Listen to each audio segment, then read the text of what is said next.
Penelitian ataupun percobaan eksperimental dengan menggunakan rancangan lingkungan RAL, RAK, dan RBSL, ya rancangan acak lengkap, rancangan acak kelompok, dan rancangan bujur sangkar Latin, itu sebenarnya udah banyak aplikasi yang bisa menunjang teman-teman semua untuk membantu mengolah data hasil percobaan teman-teman ya, atau hasil penelitian teman-teman. Tetapi di beberapa kampus atau di beberapa universitas, itu hasil olah datanya teman-teman harus mengurutkan tahap-tahapnya secara berurutan.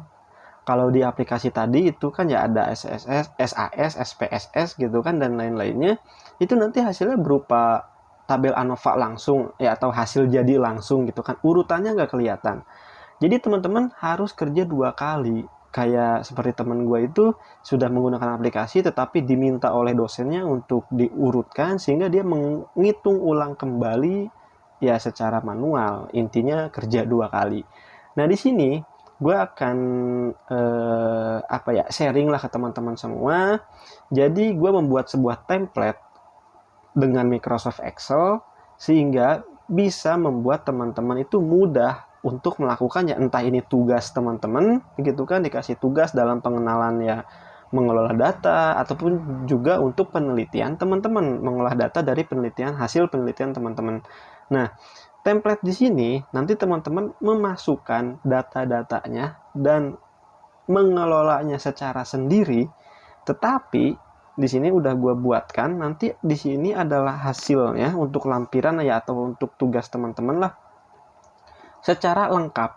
Ada derajat bebas, rumusnya udah ada di sini, terus hasilnya juga udah ada. Teman-teman bisa langsung copy ini ke Microsoft Word.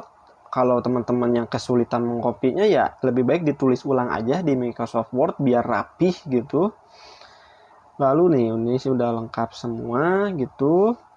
Dan untuk yang kali ini gue akan memberitahu dulu template RAK faktor tunggal dan kombinasi. Faktor tunggal dan kombinasi. Jadi bukan yang 2 faktor, bukan yang faktorial ya, masih faktor tunggal. Nah, untuk RAK sendiri, template RAK ini ada 2 versi karena dari pengalaman gua dan teman-teman ada yang suka nulisnya ini ke samping seperti ini gitu kan, tulis ulangannya ke samping gitu. Ada juga yang nulisnya ke bawah seperti ini. Nah, jadi ini nanti gue buatkan 2 versi. Teman-teman bisa pilih yang mana aja. Kalau teman-teman suka yang ke samping ya udah yang ke samping, suka yang bawah ya udah yang ke bawah. Nah, kita di sini untuk contoh, untuk demo kita pakai yang satu dulu ya. Yang ke bawah aja, yang versi 2 ini. Dan ini ada skripsi gue dan hasil penelitian gue ini, datanya. Kita copy datanya itu, kita masukkan ke dalam notepad, kita pastekan, di copy dulu, dipastekan ke dalam notepad, di select lagi, di copy lagi, baru kita pindahkan ke dalam template-nya. Nah, jadi teman-teman gak harus ngetik ulang lah di template ini. Ya kalau mau ketik ulang gak apa-apa. Nah, ini teman-teman nanti lihat ada yang warna kayak gini. Warna apa ini tuh ya? Krim, abu atau apa ya tulis sebutannya ya? Ya pokoknya ada warna yang seperti ini. Nih zoom dulu aja biar gampang. Nah ini yang berwarna seperti ini itu tandanya yang teman-teman isi sendiri. Nah kayak ini isi sendiri teman-teman. Jadi ini data-datanya dimasukin. Nanti jumlah rata-rata udah otomatis. Lalu di sini ada 3 tambahan lagi yang harus teman-teman isi, yaitu jumlah perlakuannya ada berapa. Karena di sini sampai J berarti ada 10 perlakuan. Ya kita hitung aja A, B, C, D, E, F, G, H, I, C. Nah 10 perlakuan. Ulangannya ada 3. Dan ini ulangannya ada 3. Dan untuk alfanya di dunia pertanian itu biasanya yang 5% atau 0,05 gitu. Kalau untuk yang ya dunia kesehatan, kedokteran gitu, itu ya ada yang 1%, ada juga yang 5%. Jadi teman-teman nanti alfanya ini berapa gitu. Nah, sesudah mengisi ini, 3 ini dan data ini, itu untuk olah datanya di uji F, uji ANOVA, itu udah selesai. Ini udah kelihatan, nih, udah kelihatan di sini. Dan untuk kakaknya, koefisiensi keragamannya udah kelihatan juga ada di sini. Sehingga ini di hasil ini, ya dari atas, dari tabel itu ke bawah sini terus. Nah, sampai ke tabel ANOVA ini, itu udah selesai. Nanti teman-teman tinggal copy aja, tinggal salin aja, ataupun tinggal ketik ulang di Microsoft Word. Biar rapi. Lalu di sini nanti untuk kesimpulannya ya teman-teman sesuaikan dengan judul dari penelitian teman-teman atau judul dari tugasnya apa dan juga parameternya apa ya, misalkan pada tinggi tanaman atau pada berat tanaman gitu, bobot tanaman bebas. Nah, di sini F-fit-nya lebih besar daripada F-tab. Kalau F-fit-nya lebih kecil daripada F-tab, ya sudah selesai, kita olah datanya sampai di uji F aja, sampai di analisis ragam atau ANOVA aja gitu loh. Tetapi kalau berbeda nyata atau ya signifikan atau apalah itu bahasanya, kita lakukan uji lanjut. Nah, uji lanjut ada nanti Duncan dan ada LSD atau BNT gitu kan. Nah, cuman dari kedua uji lanjut tersebut, ya kita tetap saja harus mengurutkan rata-rata dari yang terkecil ke yang terbesar. Nah, di sini udah ada rata-ratanya. Nah, rata-rata ini nanti teman-teman urutkan dari yang kecil ke yang terbesar seperti ini. Kalau diurutin satu-satu kan lama ya. Cara simpelnya adalah teman-teman blok sampai yang ada angkanya aja. Kali ini ada 10 perlakuan sampai J ya angkanya sampai J. Nanti kalau cuma 5 perlakuan ya otomatis angkanya akan sampai di E aja. Di bawah sininya ke bawahnya ya div per 0, div per 0, div per 0 kayak gitulah. Nah, ini kita blok dulu, kita copy, kita ke notepad, kita pastekan di notepad, kita Ctrl A, kita copy lagi, lalu kita pastekan ke sini. Nah, ini supaya berurutannya, kita blok yang angkanya dulu, terus ke yang hurufnya, klik kanan di mouse atau di mousepad. Wah, mati lampu teman-teman. Sebentar ya. Ya, tadi mati lampu dan kita coba lanjut lagi. Ini kita klik kanan di mousepad atau ya di mouse teman-teman. Sorry.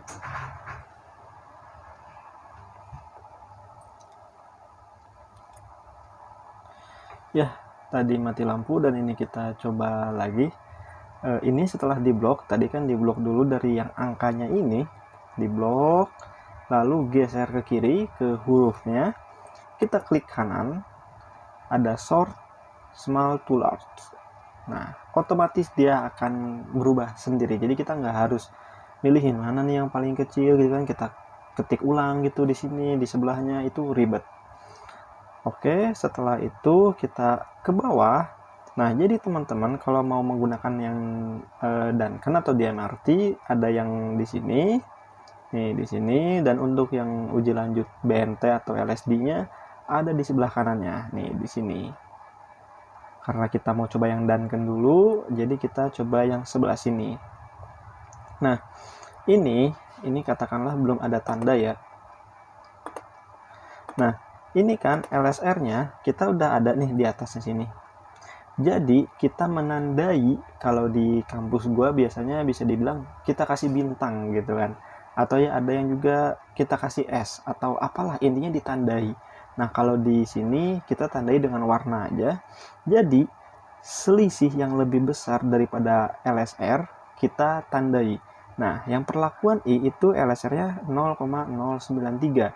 Maka selisih yang lebih besar dari 0,093 kita tandai. Nah, ini 0,166 itu lebih besar, jadi kita tandai. Nah, yang selanjutnya kita cari terus. Di sini ada nggak yang lebih besar dari 0,093? Nggak ada. Yang ini 0,092 yang lebih besar nggak ada. Ini nggak ada. Oke, berarti semuanya nggak ada. Kalau udah seperti ini berarti tandanya cuma ada satu aja. Kita langsung ke notasi garisnya. Nah, ini katakanlah belum ada juga notasi garisnya, kita ilangin dulu aja.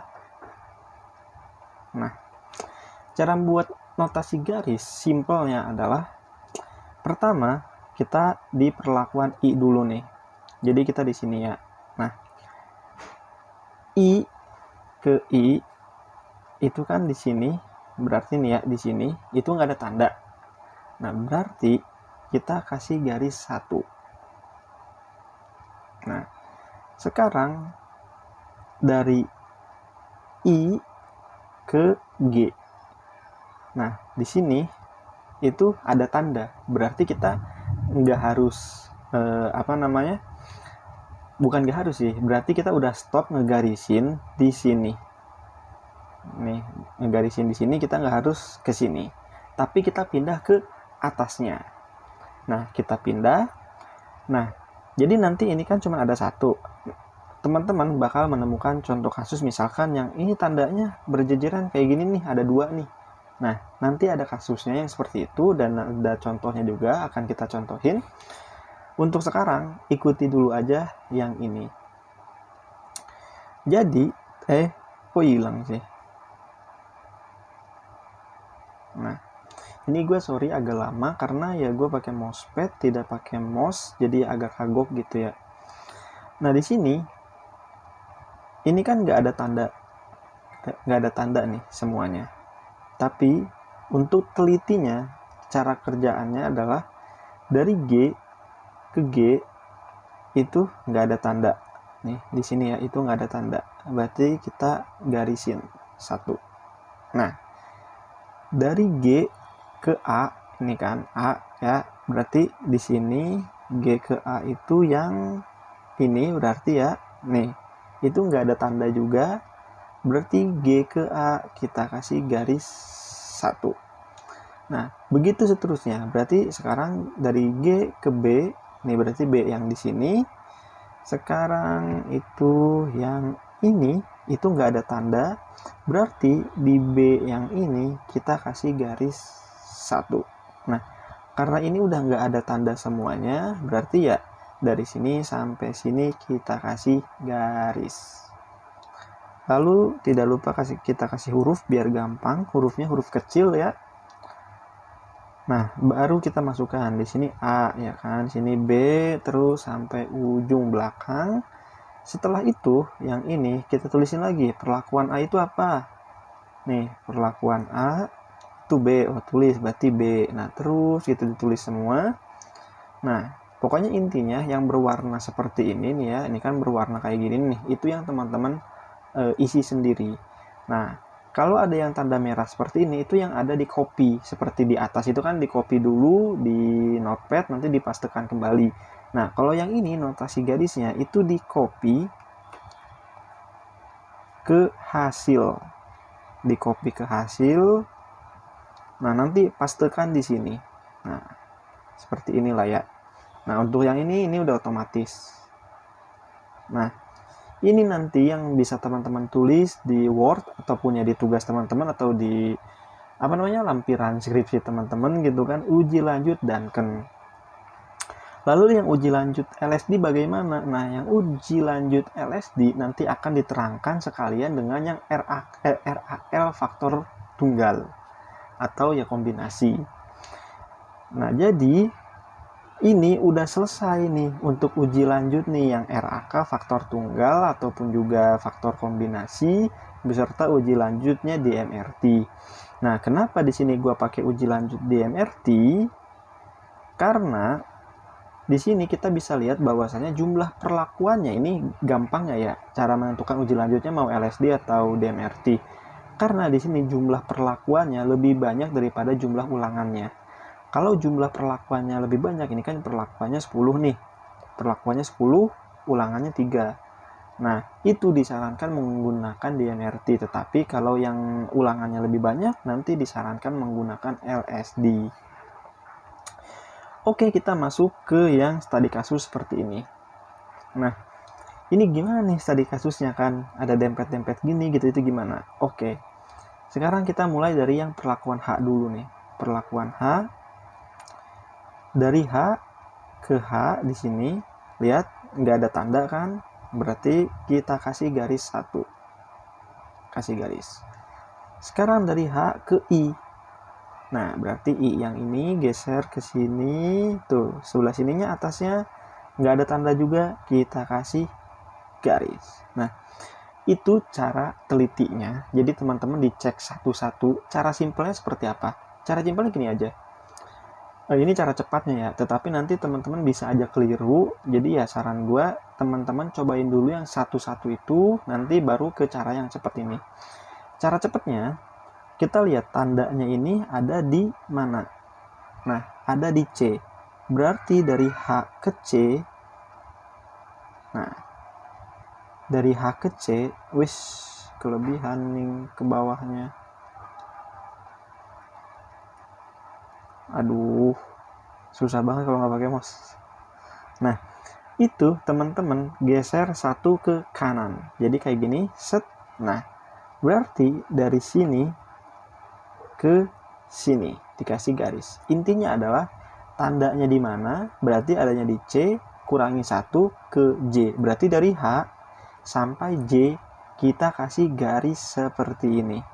Nah, untuk yang sebelumnya itu kan kita pindah ke sini, ke I. Aduh, bentar.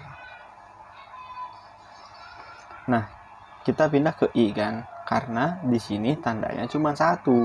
Nah, kalau di sini ada 3 ini, itu berarti 3 perlakuan ini tuh H, I, dan G, dia tidak berbeda nyata gitu kan, dia tuh sama gitu.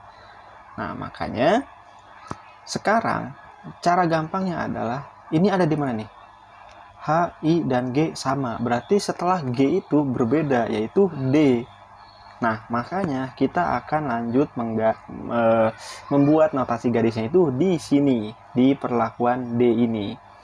Nah, sama seperti tadi, sekarang D, nih D, dia ada tanda ini di B. B ini kan nih, B. Berarti kita kurangi 1, yaitu C. Sehingga dari D ke C itu kita kasih garis.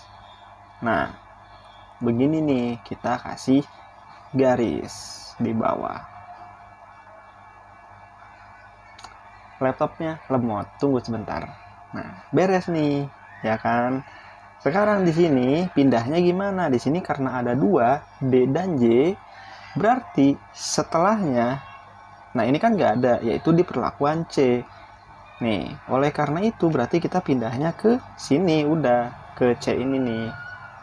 Nah, sekarang dari C ada tanda itu kan di A. Nah, berarti dari A ini kurangi 1, yaitu E. Sehingga dari C ke E itu ada garis. Nah, kita bikin garis di sini. Nah, di sini pokoknya berarti ya inilah 4 ini dia kan tidak berbeda nyata. Setelahnya yang A itu dia tidak ada tanda. Sehingga kita kasih garis lagi di sini. Karena yang A dia itu berbeda, nggak sama dengan yang sebelumnya. Setelah dikasih notasi garis, kita kasih hurufnya. A, aduh lemot, B, C, dan D. Nah, begitu cara menentukan notasi garis. Selanjutnya ya sama seperti sebelumnya, teman-teman tinggal tulis saja di sini. Berarti A. Nah, yang ini itu dia memasuki garis A dan B. Sehingga kita tulis AB. Nah, di sini yang A udah habis, tapi tersisa B dan C. Nah, kita masukin nih BC. Di sini udah C, dan yang sini D. Nah, di sini kita masukkan kembali perlakuan A. Nih, ini A, berarti A itu D, tulis D. B, mana B itu C, berarti tulis C. Nah, sama seperti sebelumnya, jangan lupa yang ini di copy paste dulu. Di copy, nanti pindahkan ke hasil atau lampiran. Nah, yang ini nanti ya dipastekan saja. Nah, set. Oke. Jadi ini nanti teman-teman tinggal salin atau tinggal ketik ulang di Microsoft Word ataupun juga ya di manapun ini tugas teman-teman ataupun ya skripsi teman-teman. Nah, mungkin sekian untuk RAK faktor tunggal dan uji lanjut di MRT. Nanti akan gue tunjukkan juga perbandingan hasil uji lanjut ini dengan aplikasi gue menggunakan SAS, nanti akan gue tunjukkan fotonya di sini gitu kan. Kalau yang dari SAS itu teman-teman nanti akan kelihatan hasilnya berupa tabel ANOVA, dan juga uji lanjutnya nanti itu akan keluar di SAS. Tetapi prosesnya nggak tahu. Kalau di sini misalkan kayak ini nih, nanti kan untuk mencari FK atau faktor kuadrat itu kan setiap data dikuadratkan lalu dijumlah. Misalkan kayak 6,98 dikuadratkan, nah hasilnya ini nih, kuadrat dari 6,98 tuh. Jadi nanti teman-teman nggak harus mengerjakan 2 kali. Nah, dan di sini kalau teman-teman menemukan yang tanda pagar-pagar seperti ini, itu bukan error, tetapi itu maksudnya adalah angkanya tidak cukup di tabel yang ada, sehingga tabelnya kita perbesar. Si kotak ininya itu kita geser nih, kita besarin lah. Nah, keluar tuh kan tuh. Nah, ini ada perbandingan dari hasil template dengan hasil aplikasi SAS. Ini teman-teman bisa lihat ya. Itu ada ulangan dengan ulangannya, bisa dilihat, ada perlakuan dengan perlakuannya, terus juga ada galat dengan error, dan total dengan yang corrected code total. Lalu itu ada KK dan CV, silahkan dilihat. CV itu sama dengan KK ya, koefisien variasi itu sama dengan ya koefisien keragaman. Lalu buat teman-teman semua di sini juga bisa dilihat bahwasannya hasil uji lanjutnya itu juga sama. Ini gue contohin satu aja dari beberapa hasil uji lanjut di penelitian gue dan hasil pengolahan aplikasi dan template dari Excelnya ini. Jadi teman-teman bisa lihat untuk yang di SAS itu perlakuan J hasilnya A, yang di template juga sama. Yang di SAS perlakuan A itu AB, yang di template juga sama. Terus perlakuan H-nya itu BC, nah yang di template juga sama. Jadi teman-teman semua bisa dibilang katakanlah 80 hingga 95% hasilnya itu sama persis. Nah, ada beda-bedanya, itu gue tetap lebih percaya ke hasil dari Excel yang gue bikin. Kenapa? Karena data-datanya itu lengkap dan kita bisa tahu nih, oh gue pengen tahu misalkan pangkat dari jumlah perlakuan A berapa, atau pangkat dari ulangan 1 tuh berapa, itu tahu tuh di Excel tuh ada datanya gitu. Dibandingkan dengan yang di aplikasi yang mana yang keluar itu hasilnya aja langsung gitu kan, prosesnya nggak ada. Jadi seperti itu penjelasannya, semoga membantu. Nanti templatenya akan ada di deskripsi, teman-teman bisa download langsung saja. Sampai jumpa di video selanjutnya. Oh ya, jangan lupa juga dukung channel ini. Bye bye.